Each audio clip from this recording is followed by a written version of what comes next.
সমগ্ৰ অসমৰ লগতে তিনিচুকীয়া জিলাৰ মাকুম বিধানসভা সমষ্টিৰ অন্তৰ্গত কপহুৱা প্ৰাথমিক বিদ্যালয়ৰ উদ্যোগত আৰু পৰিৱেশ সুৰক্ষা সমিতি লক্ষীপথাৰ মহিলা সমিতিৰ সহযোগত ৰাভা দিৱস উদযাপন কৰা হয়। কাৰ্যসূচী অনুসৰি প্ৰথমে বিষ্ণুপ্ৰসাদ ৰাভাৰ প্ৰতিছবিত মাল্যাৰ্পণ কৰে বিদ্যালয়ৰ অৱসৰপ্ৰাপ্ত শিক্ষক কনকেশ্বৰ ফুকনে।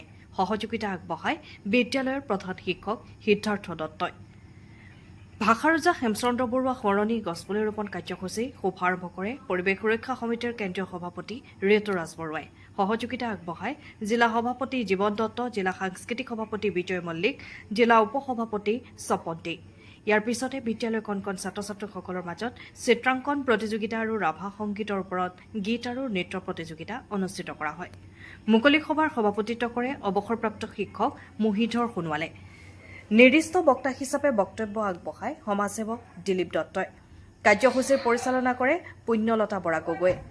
এই কাৰ্যসূচীত পৰিৱেশ সুৰক্ষা সমিতি লক্ষীপথাৰ মহিলা সমিতিৰ সভানেত্ৰী মঞ্জিতা নিৰ্মলীয়া ৰাজখোৱা উপস্থিত থাকে।